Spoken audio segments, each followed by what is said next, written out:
श्रीमद भागवत महापुराण स्कंध चौथा अध्याय 21. महाराज पृथूंचा आपल्या प्रजेला उपदेश.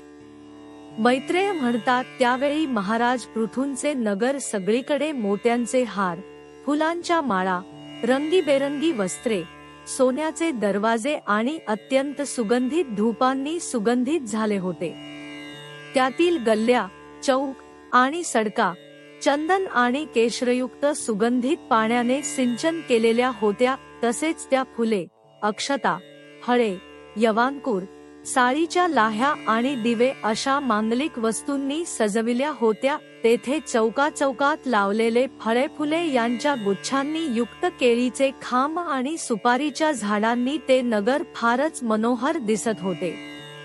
तसेच सगळीकडे आंब्याच्या तोरणांनी ते विभूषित केले होते.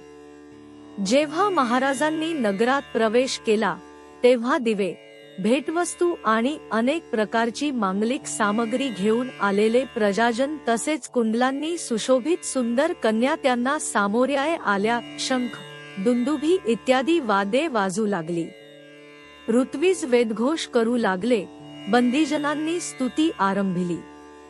हे सर्व पाहून आणि ऐकून सुद्धा त्यांना कोणत्याही प्रकारचा अहंकार निर्माण झाला नाही. अशा प्रकारे वीरवर पृथूंनी राजमहालात प्रवेश केला. वाटेमध्ये सगळीकडे नगरवासी आणि देशवासियांनी त्यांचे अभिनंदन केले.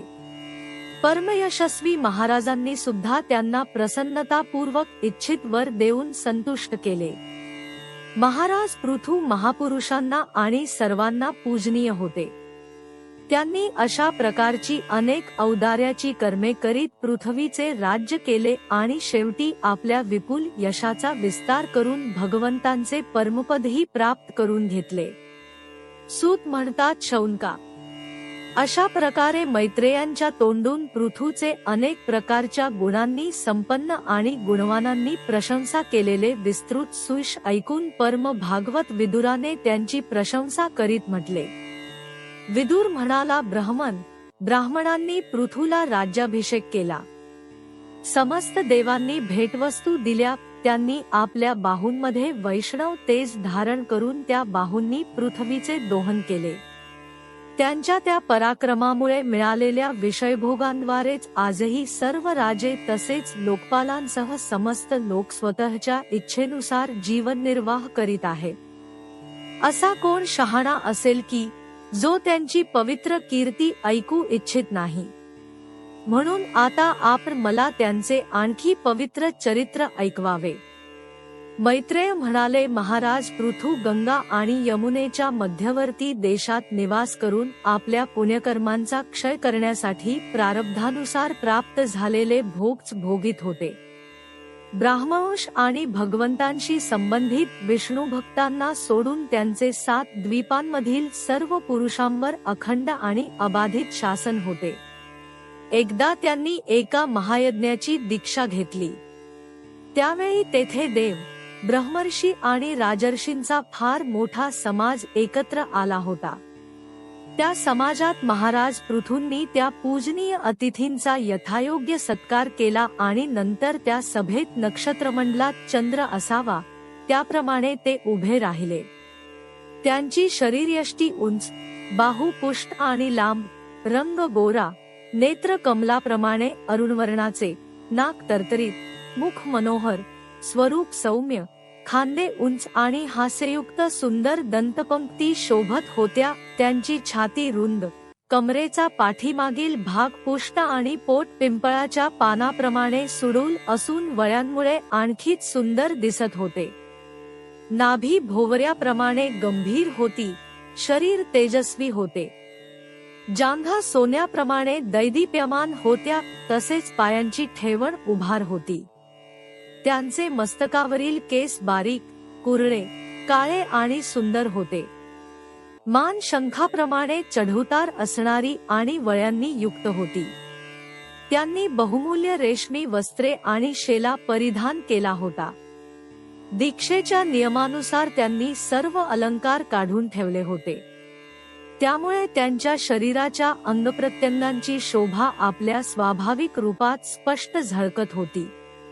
त्यांनी शरीरावर काळविटाचे कातडे आणि हातामध्ये दर्भ धरले होते, त्यामुळे त्यांच्या शरीराची कांती अधिकच वृद्धिंगत झाली होती. त्यांनी आपली सर्व नित्यकर्मे यथासांग पूर्ण केली. राजा पृथूने सर्व सभेला जणू काही हर्षवर्षावाने ओलेचिम करीत आपल्या शीतल आणि स्नेहपूर्ण नेत्रांनी चारी बाजूंना बघितले आणि नंतर आपले भाषण सुरू केले. त्यांचे भाषण अत्यंत सुंदर, आकर्षक शब्दांनी युक्त, स्पष्ट, मधुर, गंभीर आणि निःसंदिग्ध असे होते. जणू काही सर्वांना उपकृत करण्यासाठी ते आपले अनुभव कथन करीत होते. पृथू म्हणाले, सज्जन हो, आपले कल्याण असो. आपण सर्व उपस्थित महानुभाव लोक हो, माझी प्रार्थना ऐका. जिज्ञासू पुरुषांनी संत समाजामध्ये आपले मनोगत प्रगट करावे. या लोकी प्रजाजनांचे शासन, त्यांचे रक्षण, त्यांच्या उपजीविकेची सोय, तसेच त्यांना वेगवेगळेपणाने आपापल्या मर्यादेत ठेवण्यासाठी माझी राजा म्हणून नियुक्ती केलेली आहे. वेन मुनींच्या मतानुसार संपूर्ण कर्मांचे साक्षी श्रीहरी प्रसन्न झाल्यावर ज्या लोकाची प्राप्ती होते, तो मला मिळावा. या माझ्या मनोरथपूर्तीसाठी मी त्यांचे यथावत पालन करीन. जो राजा प्रजेला धर्ममार्गाचे शिक्षण देता केवळ त्यांच्याकडून कर वसूल करण्यातच धन्यता मानतो, तो आपल्या प्रजेच्या पापाचाच भागीदार होतो आणि आपले ऐश्वर्य घालवून बसतो. म्हणून हे प्रिय प्रजाजन हो, आपल्या या राजाचे परलोकात हित करण्यासाठी आपण एकमेकांविषयींची दोष पाहण्याची दृष्टी सोडून हृदयात भगवंतांचे स्मरण करीत आपापल्या कर्तव्याचे पालन करीत राहा. कारण त्यातच तुमचा स्वार्थ आहे आणि या प्रकारे माझ्यावरही तुमचा अनुग्रह होईल. विशुद्ध चित्त देव, पितर आणि महर्षीगण हो, आपणही माझ्या या प्रार्थनेला दुजोरा द्या. कारण कोणतेही कर्म असो, मृत्यूनंतर त्याचा करता, उपदेश करणारा आणि समर्थन करणारा, या सर्वांना त्याचे समान फळ मिळते. माननीय सज्जन हो, काही श्रेष्ठ महानुभावांच्या मतानुसार कर्माचे फळ देणारे भगवान यज्ञपतीच आहेत. कारण इहलोक आणि परलोक या दोन्ही ठिकाणी कर्मफल स्वरूप काही भोगभूमी आणि शरीरे फार तेजस्वी दिसतात.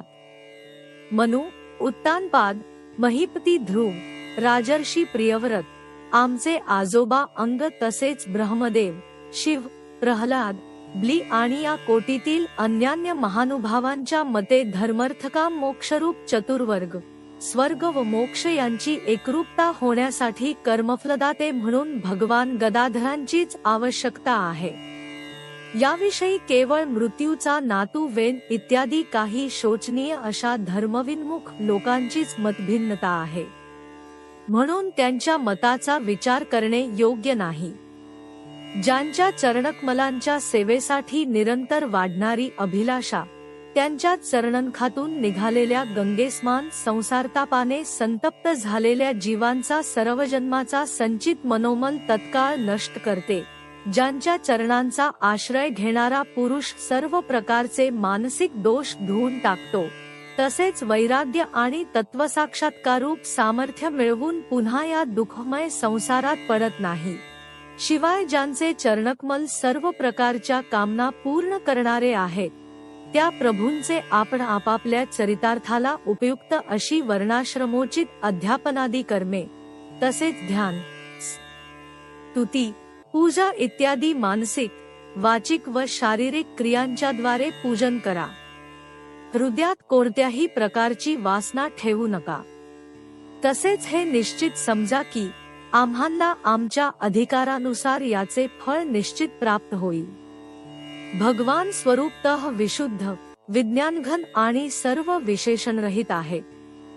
परंतु या कर्ममार्गामध्ये ते जव, तांदूळ इत्यादी द्रव्ये, शुक्लादी गुण, कुटणे इत्यादी क्रिया आणि मंत्र व त्यांचे अर्थ, संकल्प, पदार्थ, शक्ती, तसेच ज्योतिष्टोम आदी नामांनी संपन्न होणाऱ्या अनेक विशेषणयुक्त यज्ञाच्या रूपात प्रकाशित होतात.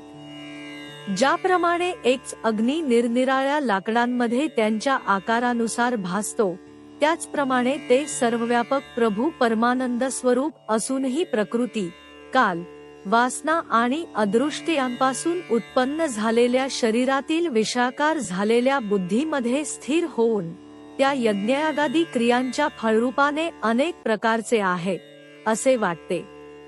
अहो, या पृथ्वीतलावरील माझे जे प्रजाजन, यज्ञभोक्त्यांचे अधीश्वर, सर्व गुरु श्रीहरींचे एकनिष्ठ भावाने आपापल्या धर्मानुसार निरंतर पूजन करतात, ते माझ्यावर मोठीच कृपा करतात. सहनशीलता, तपस्या आणि ज्ञान या विशिष्ट गुणांमुळे विष्णुभक्त आणि ब्राह्मणांचे वंश स्वभावतःच उज्ज्वल असतात. त्यांच्यावर राजकुलाने स्वतःचे तेज, धन, ऐश्वर्य इत्यादी समृद्धीमुळे असलेला आपला अधिकार गाजवू नये. ब्रह्मदेव इत्यादी सर्व देवांमध्ये अग्रगण्य ब्राह्मण भक्त पुराण पुरुष श्रीहरींनी सुद्धा नेहमी यांच्या चरणांना वंदन करून अविचल लक्ष्मी आणि जगाला पवित्र करणारी कीर्ती प्राप्त केली आहे. सर्वांतर्यामी, स्वयंप्रकाश, ब्राह्मणप्रिय श्रीहरी ब्राह्मणांची सेवा करण्यानेच परम संतुष्ट होतात. म्हणून आपण सर्वांनी सर्व प्रकारे नम्रतापूर्वक त्यांच्या या धर्माचे निष्ठेने पालन करण्यासाठी ब्राह्मण कुलाची सेवा केली पाहिजे. यांची नित्य सेवा केल्याने लवकरच चित्त शुद्ध झाल्या कारणाने मनुष्य परम शांतिरूप मोक्ष प्राप्त करून घेतो. म्हणून या जगात जो हविर्द्रव्य घेणाऱ्या देवतांचे मुख होऊ शकेल, असा या ब्राह्मणांपेक्षा श्रेष्ठ कोण आहे? उपनिषदांची वचने एकमेव ज्यांना लागू होतात ते भगवान अनंत, यज्ञीय देवतांच्या नावाने तत्वज्ञानी पुरुषांनी ब्राह्मणांच्या मुखामध्ये श्रद्धापूर्वक हवन केलेले पदार्थ जसे आवडीने ग्रहण करतात, तसे चेतनाशून्य अग्नीत अर्पण केलेल्या पदार्थांना ग्रहण करीत नाहीत. सभ्यगण हो, जसे स्वच्छ आरशामध्ये प्रतिबिंब स्पष्ट दिसते, त्याप्रमाणे ज्याच्यामुळे या संपूर्ण प्रपंचाचे यथायोग्य ज्ञान होते, त्या नित्य, शुद्ध आणि सनातन वेदांना जे परमार्थ तत्वाच्या ग्रहणासाठी श्रद्धा, तप, मंगलमय आचरण, स्वाध्याय विरोधी असलेल्या बोलण्याचा त्याग तसेच संयम आणि समाधीचा अभ्यास यांद्वारा धारण करतात, त्या ब्राह्मणांच्या चरणकमलांची धूळ मी आयुष्यभर आपल्या मुकुटावर धारण करीन. कारण ती नेहमी डोक्यावर ठेवल्याने मनुष्याचे सर्व पाप तत्काळ नष्ट होते आणि सर्व गुण त्याची सेवा करू लागतात.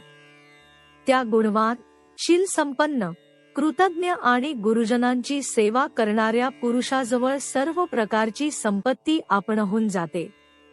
म्हणून माझी तर अशीच इच्छा आहे की ब्राह्मणकुल, गोवंश आणि भक्तांसह श्री भगवान माझ्यावर सदैव प्रसन्न असोत. मैत्रेय म्हणतात, महाराज पृथूंचे हे भाषण ऐकून देवता, पितर आणि ब्राह्मण आदी सर्व साधुजन अतिशय प्रसन्न झाले आणि वाहवा वाहवा म्हणून त्यांची प्रशंसा करू लागले.